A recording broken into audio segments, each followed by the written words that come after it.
Hello and welcome again to Tandie Jacobs Show. I'm Tandie Jacobs and I am joined here by a wonderful, amazing, powerful woman, and her name is Codilia Gapare. Codilia, hi. Hi. How are you? Thank you for having me. I'm absolutely fine. Thank you. Do you want a glass of water or something like that? Before we start, my drink that I brought with You've me. already got your drink here? That's absolutely fine. Let me just pour something for me. I'd hoped. Let's just go. Right, so it's absolutely lovely to have you here. Thank you to be very joining much. us to Tandie Jacobs' Born2Differ show. I believe that everybody was born to be different. No two people Absolutely. are the same. Yep. Everybody is unique in their own way, in their own style, in what they do, what they say, and it's about bringing out your uniqueness. And that is the one thing I like about you. Oh, thank 'Cause you. I can see that you've got that uniqueness about you. You know what somebody once said to me, everybody's got a superpower. No one else can be you, so. No one else can be you, and no one else can tell your story better than yourself. Exactly. That's true.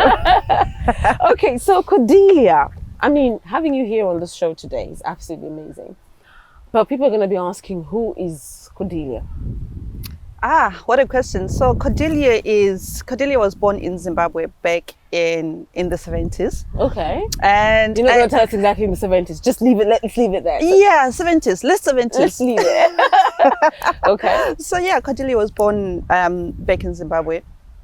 I went to a primary school in a place near Kambuzuma called Rugare Primary School. And then I went on to Mount Pleasant High. Okay. And for the first year of my secondary education, and then we moved to Mashingo. So I'm originally from Mashingo. Oh, I see. So then I finished my... So in Mashingo, there's a tribe, isn't it? It's the Vatori. Yes, Vitori, Karanga. That's me. Okay, That's me.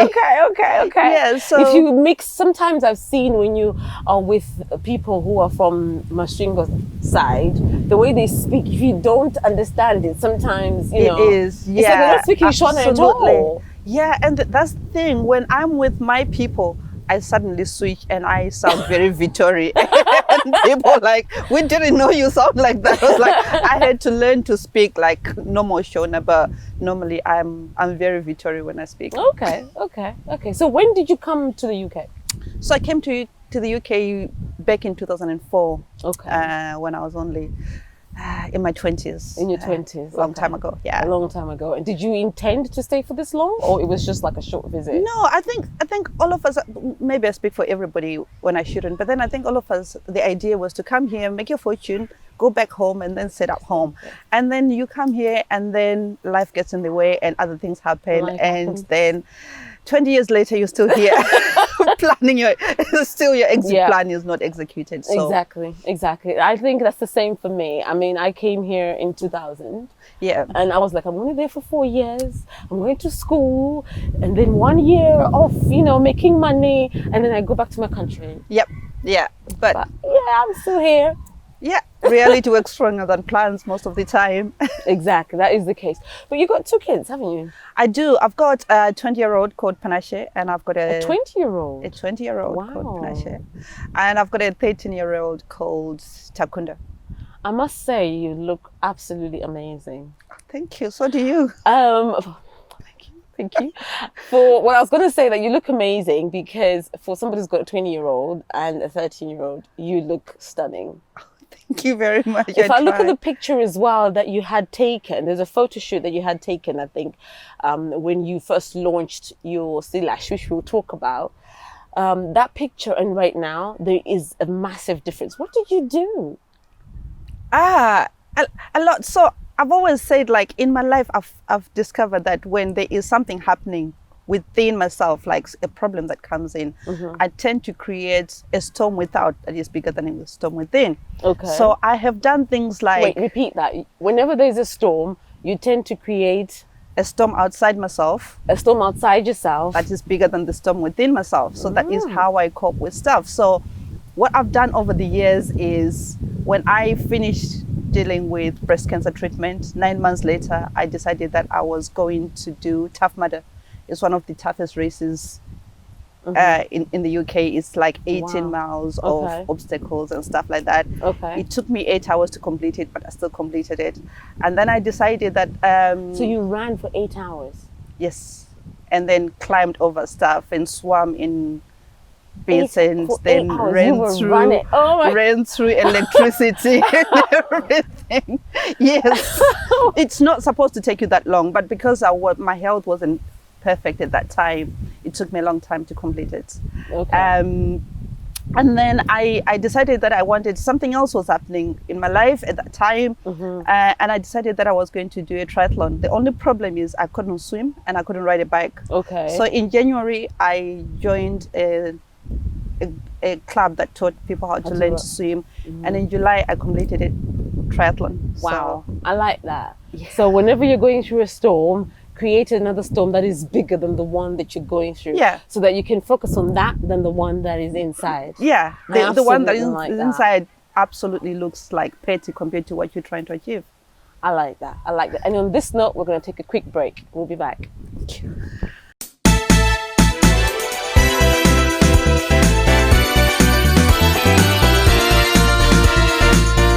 And we're back. I am here with Codilia Gapare. So she was talking about when you're going through a storm, when she's going through a storm, she creates a storm that is bigger than the storm that she's going through. During this COVID period, how was that for you? So the COVID period has hit everybody quite hard. I mean, everybody has been directly and indirectly impacted. And unfortunately for me, I lost 2 family members in quick succession. So my brother's daughter passed away, and then he passed away a few days after. So that was really tough because it was one of my closest relatives here in the UK. So yeah, things like that, because unlike what we're used to as a people, and especially as Africans, when something bad happens, we come together and we draw strength from each other. This was quite hard because everybody had to kind of go through this whole process in their own homes by themselves. And yeah, it was a tough thing to happen, but I guess everybody was going through something in one way or the other. My deepest condolences. Thank you. You know, and I can surely understand how difficult it must be for yourself as well as for the whole rest of the family. But with this storm right now, I'm beginning to think that Nakao is going to be planning something bigger. So what exactly is Nakao? So Nakao, the name itself it's a Shona word that means be beautiful too. So be beautiful too. Be beautiful too. So it was born out of my own struggle. So for me, I went through cancer treatment, and that time I felt like when you lose something, like, because I had breast cancer, when you lose your breast, it's for a woman is one of those things that is the ultimate identity of a woman. Can I ask, when did you have breast cancer? I had breast cancer I found a lump in July of 2014. Okay. And it was exactly 10 years after I came to the UK. Okay. I mean, it's the last thing you want when you come to the UK, isn't it? It is the last thing. And considering, it's like my mom and dad are not here, my immediate family are all still back home and stuff. So it was like a really hard thing. So having had the most intimate part of you messed with, and then you go on to lose your hair, your lashes, your skin, everything about you is being stripped. All you want is to be beautiful too, just like everybody else, because I wasn't worried about my mortality, because I didn't want to worry about things that I could not change. I wanted to worry about things that I could change. So the way I looked was within my power to change. So that is what started me on a journey of sea life. I like that. You see, you're saying these points, which are very good, but it's like you're brushing over it, you know. So let's just come back again. You said the power to change was from within. So it was in me to do it? Yeah, so there are things that you can't change, absolutely. The things that, it's like, if I had cancer that was incurable, there was nothing I could have done about that. So whether I lived or survived depended on, it's like the drugs, the medical attention that I got, the chemo and everything that was, that I couldn't change. But how I looked, how I presented myself, and how I accepted this journey I was on. Because with every situation, there's always a choice. You can either be a fighter or you can be, it's like you can be blasé about the situation. You can either decide that you're going to look at the situation in a positive way or a negative way. So even when you think that there's no choice, even when all you have to do is given the diagnosis that you can die. And I'm not making light of this because I probably have not been in that situation. But I think even if I was in that situation, I would choose whether to go out with a smile or to go out. But I think you're saying you wouldn't know. The fact that something is happening to your body, the minute you hear the word cancer, that word that starts with the letter C, it changes everything about you. It does. You know? And the way it's we hear about it, it does bring a bit of fear within, you know. So the fact that you are saying you've got the power to change and how you handle it, what you do about it, it's within you. You have to do something about it, which I absolutely admire, and that's wonderful. And I think that is something that every person, every woman, every man, you know, should be able to have and carry within, that the power to change is within and not from outside. Yeah, because a doctor can treat you, a doctor can put, you know, it's like chemicals in your body. But if you give up on yourself, you know, it's like I have people who I went through treatment with, and I'm not a doctor and I can't say anything about prognosis and diagnosis. Yeah. But then I just believe that there are some people who, even when they were going through cancer treatment, they just had given up and they looked at this as a death sentence and there was no life after cancer. The people that were positive, and we went on this journey with me in a positive way, we've all come out on the other side. Whereas this other group of people, we still see them, they're going through, you know, it's like other problems that they're having. Accumulating so as well. In my limited belief, in my limited sort of like experience, I would like to think our positive outlook had a lot to do with the way that, you know, it's like we managed to not beat cancer, because, you know, it's like it depended on a lot of factors, but then the way we then carried on life after cancer, because cancer doesn't stop when you finish your treatment. It is an ongoing process. It is an ongoing. So, okay. So you've been diagnosed with cancer, you've got breast cancer. Is that where the idea to start the brand Nakawa came from? I think that's what you said earlier. And the sea lash, talk about that for me, my dear. So every time I always mention the 11th of August 2014, because this day is really important, because I don't think that any of this would have happened. This woman would have happened had it not been for the 11th of August. So what happened on that day, when I was growing up, I was never a bright kid, and I wanted to go and do law. And when I came here, I did MVQs, and I found out that I could then go into law school, and I applied to go to law school. And when I got the final interview, the date of the final interview of the last interview was the 11th of August. And then that same day was the day that I was supposed to get my results for the test that I'd done for the lump I'd found in my breast. Okay. My interview was at 6. My appointment was at 3. Okay. So I walked in at 3 o'clock, absolutely convinced that I didn't have cancer. So I went by myself. I didn't tell anybody I was going. Then I was told I've got cancer. So because I wasn't prepared, maybe this is what saved me. I wasn't prepared and I didn't know how to react to it. Instead of dealing with the diagnosis, I left and I drove to Manchester Metropolitan and I did my interview. Wow. So why is this important? It was at that time when I said to myself, if this is what I can do on a day like this, what can I do on a nice sunny day? Okay. So I got that. into Manchester Met University. I got the place to go in, and then I had to drop out. And then I felt like a failure. And I just went into that, another storm came on, and I needed to create a storm. And the way I created was to make sure that every day I woke up 7 o'clock, whether I was going to hospital, or I was going to work, or I was staying at home, wake up, put my makeup on, and just try to hide the fact that I had cancer. I wanted to take my life back. I wanted to take my face back. I wanted to take my body back. And the only thing that defeated me were my lashes, because when I went to buy false lashes, I realized without my own existing lashes for the false lashes to rest on, I couldn't wear false lashes. Right. So all of a sudden, I'm faced with this one thing that defeated my whole project. People could always tell that there was something wrong because I didn't have lashes. Because you didn't have lashes. And with women, beauty is everything. Beauty is everything. The face is everything. And when there's that one thing, you're perfect in every way, but there's that one thing that you can't get right, you get obsessed with it. You get obsessed with it. You do. And I just had to get it right. And then that's where the thing came from. And I just bought loads and loads of pairs of lashes, and I set on my kitchen table, and I was tinkering them, and I was just saying, if I wanted to wear a lash, what would it look like? And that's where the idea came from. And I wasn't looking to start a business because I'd never run a business before. Okay. It was only a friend who was suffering from alopecia at the time who came to my house and said, you know, if you sell me that lash, I would buy it. And I thought, would you? Huh. And then it got me thinking. Thought, Dragon's Den, here you come. Dragon's Den, here I come, because I got a business to absolutely. do. I like that. I like that. Okay, so after that, you then thought, I need to now make my own lashes. And these lashes are specifically for people who've had cancer? They're specifically for people who do not have their own lashes. So it solves one problem. It provides stability where there is no ledge for the false lash to rest on. So Okay. that's the problem. So if you've got alopecia, trichotillomania, or going through cancer, it took me ages to learn that word. Okay, And I'm so proud of my. Don't ask me to spell it, please. We have Okay, I'm going to write it in the way I can pronounce it. trichotillomania.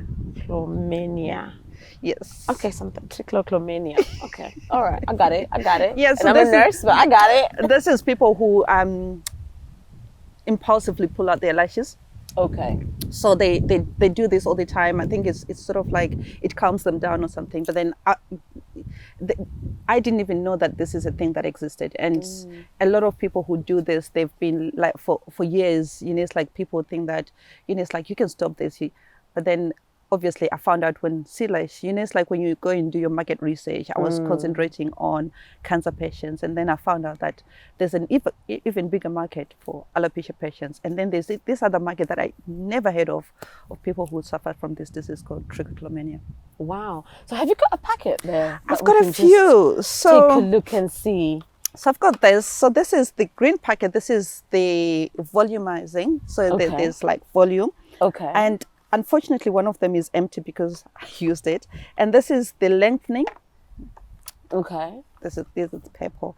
And then this would have been the natural. I like the fact that they've got your name on there. Yes, and there's my picture at the back as well. And your picture. You see, this is the picture I was talking about. That you Yes. look very different to right now. I do, So yes. this is after the 8-hour run that you did and jumping through hoops and Yes. swimming and everything. And you look this good. Okay. I'm not going to try and do that, I'll be honest. I'm not going to try and jump Might through hoops. convince you. You might like it. No, not just yet. Not just yet. Okay. But these are absolutely amazing. Thank you. And where will people find them right now? So right now they're available in Boots stores. So they available exclusively to Boots. So if you want to get them, most In Boots Boots, they're shops, available. they're available, and you can buy them Boots online. So if you go online and if you type in Eyelure Sea Lash, you'll be able to get them. Okay. And if you're in the US, you can now find them In America as well? In America, in Walgreens in America. How has it been for you to penetrate through the market? What challenges did you face to be able to penetrate the market? I mean, now you are in Boots, you've gone to America, Sea Lash has reached America. What kind of challenges did you face? I think, just to mention a few. Yeah, so everybody has known about Sea Lash in the last, probably in the last year and last 2 years.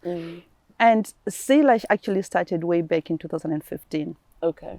And back then I had no business experience, I had no beauty experience, I had no, you know, it's like none of the things that I whatsoever, needed. yeah. And the one thing that I think I found worked for me was persistence. And I think the other thing that I always tell people is the one thing that worked in my favor was my ignorance. Okay. I didn't know how hard this journey was. So where other people would have been scared of the knowledge that they had, I didn't have that knowledge of how much you would knock on doors and people would slam doors in your face. Like people wouldn't take me seriously. I Really? didn't know how to write a Is business it because plan. you were a woman they wouldn't take you seriously, or? Initially, seriously, my whole plan was patchy. I was telling people about this product that lashes have been around for a long time and there's big companies making lashes. So a girl who's got no beauty industry expertise, who's never really actually worn lashes, comes to you and say, I've got this idea of these lashes that, you know, it's like people with cancer wear. And it's like, we've got lashes, like there's many kinds of lashes. So convincing somebody who's never gone through cancer that you need a different line for cancer didn't really make sense. The fact that I couldn't articulate myself because I'd never spoken, you know, it's like in a business setting and trying to convince somebody who's a businessman, because with business, yeah, the idea is good, but then where's the money? Show Yeah, me the they money. want to see how they're going to couldn't. make money And afterwards. then people would say, have you done your market research? And I would say no. In actual fact, I just didn't know it was market research that I was doing, because every time I would go to chat rooms, I would be asking people questions, and I would go on the internet, I would be researching how many people get cancer and how many of them end up going through chemotherapy. How long does it take to get from losing your lashes for them to grow back, and all this information, I had it on my fingertips. That was market research. I just didn't know that's what it was. You didn't know that. So you did quite a lot to acquire information with regards to how you can be able to do this. But we're going to take a quick break, and then when we come back, you can tell me what challenges you faced and what you did, and especially the fact that you are a systems engineer. Yes. Is that right? Yeah. We didn't talk about that. We're going to get back. Right. So we'll be right back. Thank you very much.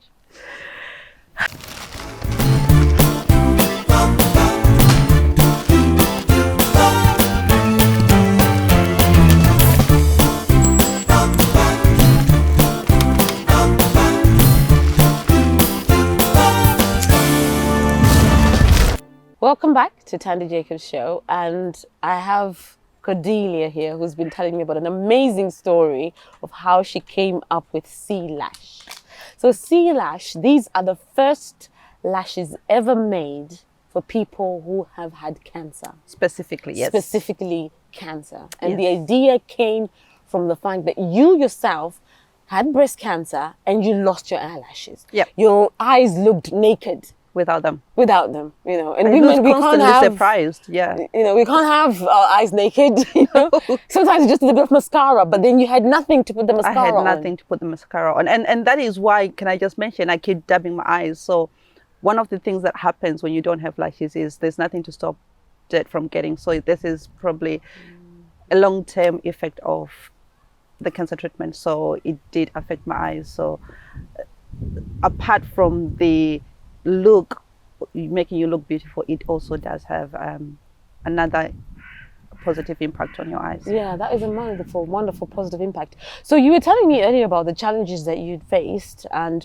I mean, one of them was about the market research that you said, and getting it together, getting the things together, and people thinking, why business who've got money, business people who are thinking, why should I invest into a business like that? Into business like this? Why should I join up with you? You know, they were thinking that this is just a young black lady who's just coming and from nowhere, never heard of. Exactly. And those were the initial challenges that I encountered, and had I sort of like thought it through, and you know, it's like knew what this struggle would only get bigger, I probably would have stopped at that point, but then I didn't realize. And then later on, when you know, it's like you've managed to get a prototype made and you've managed to speak to, then what I then realized is if you speak to people in the cancer industry, oncologists, and you know, it's like Macmillan nurses and stuff, they did understand. So I had buy-in from those people. Okay. And then you meet other challenges, like you're a black lady trying to bring a business to market, and a business that is, you know, something that nobody has ever done. You don't have anybody to go and ask how you did this, because you don't know anybody who's ever done this. You've got the things that we don't talk about, like we're talking about Black Lives Matter, but then we've been dealing with this for a long time, that people dismiss you out of hand before they even know your idea, because they look at you and they think you couldn't come up with. You possibly could not come up with such an idea. Possibly couldn't. How? And the sad thing is, and this is one of the things that I realize now when I talk to my son, is you yourself actually believe that. Even though you're pushing through, you're asking yourself, who am I to even think I can do this? Yeah. So it's mindset that you have to change over time. And then when you do it, you're actually surprised. You forget that you put in time and effort and everything. And then when you go into the boardroom, people dismiss you out of hand. So this actually made me then go on and do... it pushed you a bit more. Pushed me. And it made me realize the other thing is sometimes when people dismissed you, it's because you didn't know, and I didn't want to give them a reason to dismiss me. So I decided that I was going to go back to uni and do a master's in business admin. Okay. You look like a woman of a lot of trades, you know. But what I want to say is, what would you then say? Like what you've just said right now is very, you know, very strong. What would you say to any person, any man or woman, or a young person who's going through something in their life, besides not just only about cancer, but who want to venture into business, what would you say to them? What would be your advice? So what I would say is, it's like my mantra is always just start. It's like when you say you want to start a business and you say it today, you say it tomorrow, you say it the next day. The one thing that you're going to, what you're doing is you're repeating the same problem over and over. But if you start, you're thinking, okay, I need to find a prototype. When you fix that, you're thinking, I need to get a trademark. When you finish that, so step by step, you're going and you're finding and you're solving problems. That's the first thing. Whatever you're thinking, until you take that first step, you can't, it doesn't matter. Start broke, start poor, start scared, start wherever you are, just start. Because whatever you want to do, you will never know how much you can accomplish until you start, because the problems of this world are lying in the boulevard of broken dreams. It's in the houses of men and women like yourself. So whatever you're thinking of starting, it can help somebody tomorrow. So just start. Just start. I like that. Just start. And the fact that you made eyelashes, in as much as Boots and Superdrug is flooded with eyelashes, but because you were born to be different, you made your own lashes. I did. Because you are different, isn't it? You are different. So what is the plan? I mean, Sea Lash came from Nakawo because you want to be beautiful again. You want to feel beautiful inside and outside. Yes. What is the plan for Nakawo?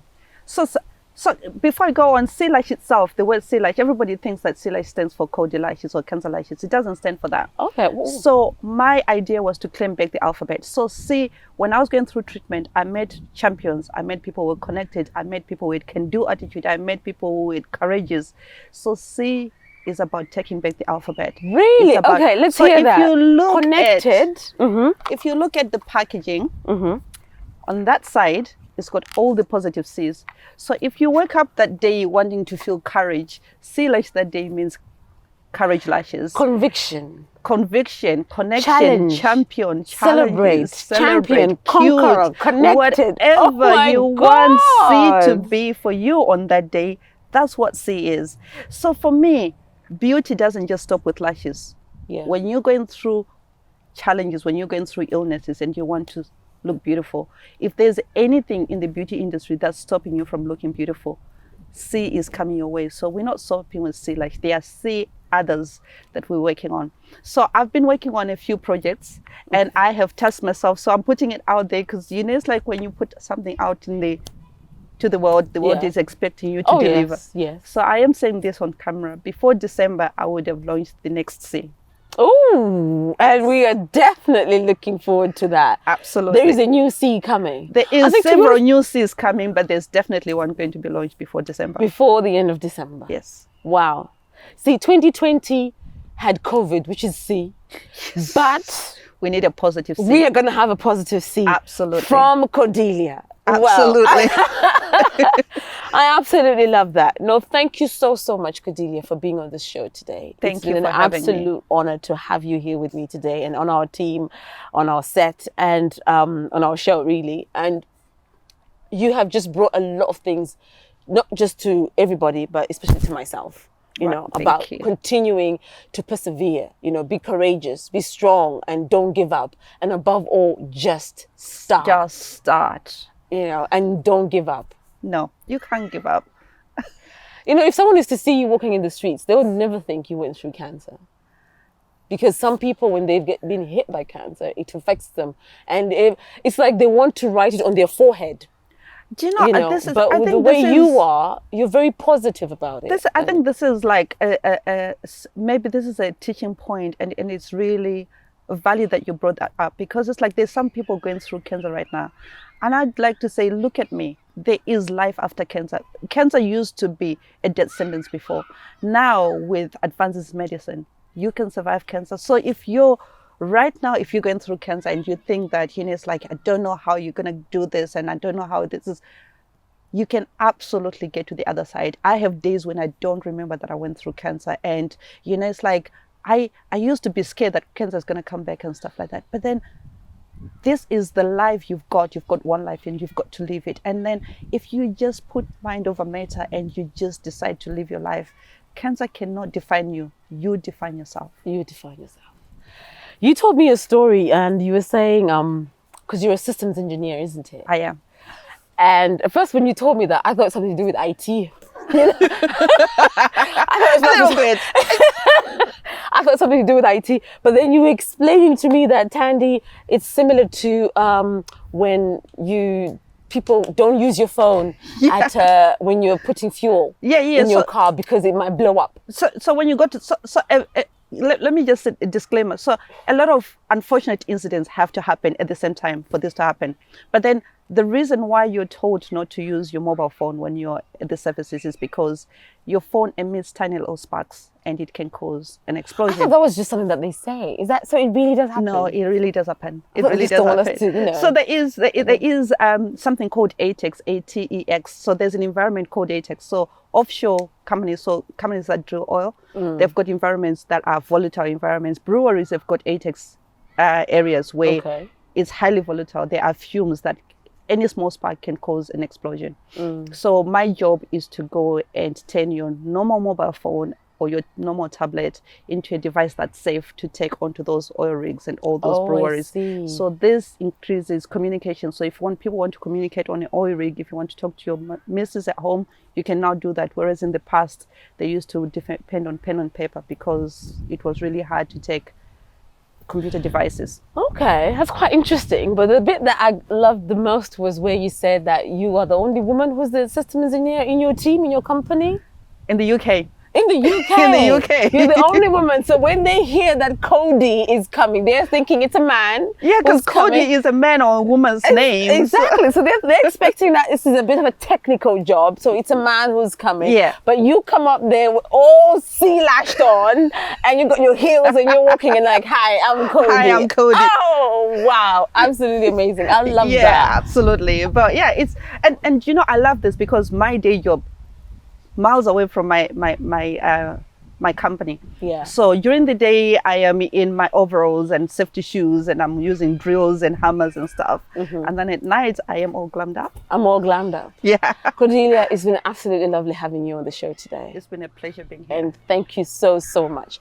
We've heard it all today from Codilia. She's a woman of power, confidence, courageous, doesn't take any challenge as a small one, but she will make it big and turn it around into something absolutely amazing. And we cannot wait for December because she's got something more to show us, which starts with the letter C.